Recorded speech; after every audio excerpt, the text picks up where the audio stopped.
talking about Radhika Sangam, if any particular scene which you really felt you excelled in it? In that film? Yeah. I think the whole film, the first scene where he explains the philosophy of Gita to the characters and the philosophy of rebirth, I think it's one of those, it's a great scene. Then I like myself in Hina. Hina played Ashraf in that. Then I like myself as Lodia Pathan in Tizab. These are some of my favorite roles, and I like myself very much in Gunegar.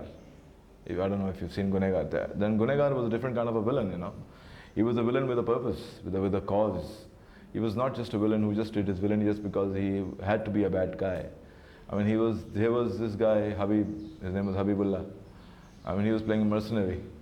And it was a role, it was a villain, it was a man with a purpose behind him. And Gunegar again is one of my great favorites. How much work do you put in, mental work, in portraying a villain?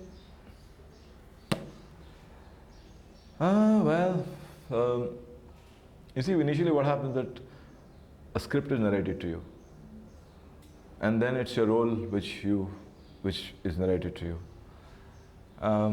Whenever you listen to your role, you initially mentally are working on it from the very first time you hear the role. You are basically, some part of your mind is working that this is the kind of role and this is how I'd like to play it. This is how I see this character looks like. So it starts initially from the very moment you hear the script, and I think for an actor, for him to prepare for the role starts from the very beginning when he has heard the role, and I think it takes a hell lot of work to get this thing on screen. Okay, the change in hairstyle and the voice is suggested by you or by well, there are directors who suggest it at times, but most of the time I think it's you do it on your own. This is how I like to do it, but that is done with consultation with the director, that this is how I'm going to do it, and it should meet the requirement of the script and his approval. That's very important. What would your dream role be as a villain? You know what? Dreams are such things, they are very dicey things, basically.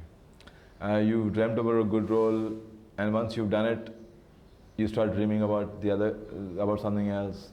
You fulfill that dream, then you start dreaming about something else. So dreams never end, dreams are always there.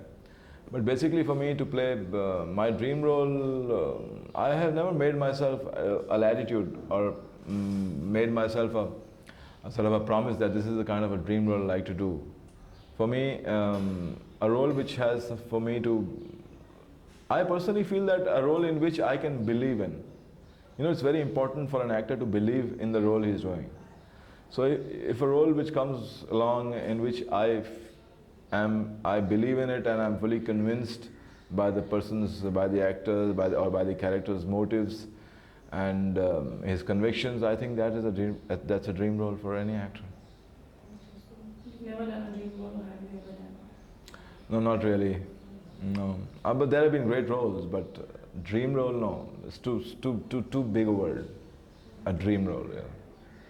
So what is the future of villains in this industry?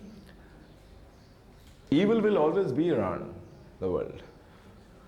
If good has got to come across as being good, it would never come across if it's not in direct proportion with evil.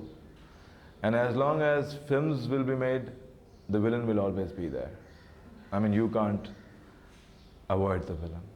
He's always going to be there. Okay, lastly, how would you describe yourself? As a person or as an actor? Both. I'm a very easygoing kind of a guy. I have my strong points, I have my weaknesses. I'm very easy to get along. My wife says I'm very easy to get along. My producers think that I'm very easy to get along because most of the time I'm always being repeated by my producers. And as an actor, I can deliver the goods which is required out of me. I mean, I don't claim to be a great actor or an actor who's going to rise above what is written in the script. But I personally feel that I am an actor who is capable of delivering what is required out of him. And I think that is all that matters. Right.